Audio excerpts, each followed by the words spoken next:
It's Ports a Call waterfront dining, award-winning service and cuisine with a view of the dynamic L.A. harbor from every seat. For reservations and directions, visit portsacalldining.com or call 310-833-3553.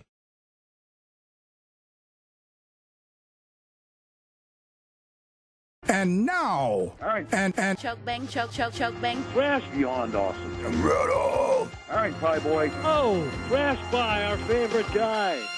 And now, Thrashpie Radio. The mighty pyramids of Egypt, the stupendous hanging gardens of Babylon, the Colossus of Rhodes, the mammoth lighthouse of Alexandria, the giant tomb of King Mausolus, the towering temple of Diana, the enormous statue of Jupiter, and now, the eighth wonder of the world.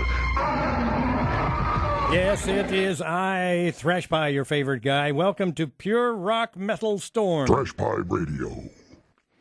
I am Thrashpie, your favorite guy, and as much as I bitch to myself about Facebook and the time that I waste on it, you know, looking at cat pictures and all that other crap, and, you know, doing a like and an amen and share, you know, some bum and I don't know. You know what I'm saying. You get on Facebook and you spend...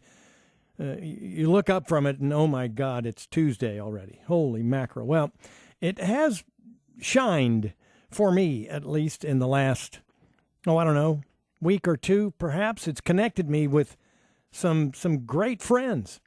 And one of them is a fellow named Michael Davis, who we're going to hear from. He's hanging on the phone here, and we'll talk to him with a great, interesting face-to-face story with Chris Cornell. But I also want to point out that our pal Long Paul, boy, he hit the genius bell with this one. He every now and then he just knocks one out of the park with one of his postings. You know, I stay away from the Trump stuff, but he just really nailed a commentary about Chris Cornell and Soundgarden and so forth. And I want you to hear that in a few minutes after we hear from the band, of course. But Michael Davis was the music director at KNAC for a decent amount of time. I wasn't there for the whole stint of his.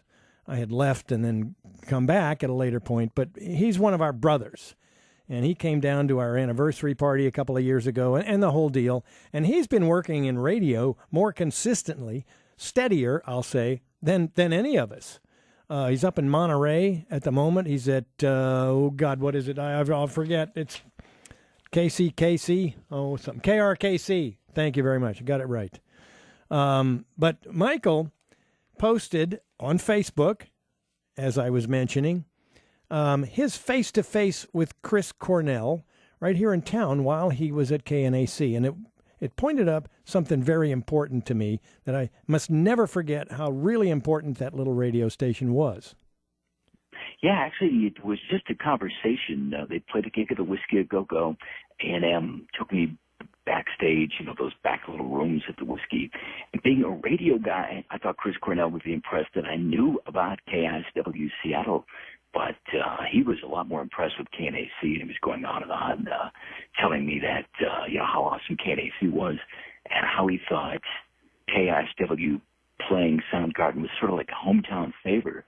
But when he became aware that KNAC was playing two tracks, we were playing Loud Love and Hands All Over, like right out of the box. That gig at the Whiskey was really intense. Now, all these years later, I still have that in my top 25 concerts of all time. It was that great. We're going to follow up on that concert, and I want to read you this posting from our pal Long Paul after we celebrate Soundgarden and that incredible voice with Chris Cornell. This is Thrashpie Radio. I don't understand how anyone could ever hear that voice and ever forget it, ever get it out of your mind. So, for Chris Cornell and Soundgarden, wow. Jesus Christ pose there. So, I mentioned our brother Long Paul from KNAC and this Facebook posting that came out very soon after Chris's passing. And it came out in reaction to a great number of people in media who should know better, who don't, claiming that Chris Cornell was pretty much the father of grunge in as many words. Grunge. And they attached that word grunge to Soundgarden and particularly to Chris Cornell. And it rather upset me because I never saw it that way. I mean, they were from Seattle, sure, but so is Queensryche. So is Heart, for Christ's sake. I mean, come on. I think they were so far out in front of anything that Nirvana and those bands were doing that they were doing wonderful things, and it was a valid movement. But this posting came from Long Paul, and he rung the genius bell on this one. I have to tell you, when you see something like this on Facebook, it makes you not so sorry you wasted all that time looking at the damn cat pictures. Here it is from May 18th. Grunge. Soundgarden were a heavy metal band without the limitations of Dude. Sabbath without solos. They were Budgie's revenge. If Nirvana could change the direction of music, it was because Soundgarden had already cleansed the palate of musical expectations.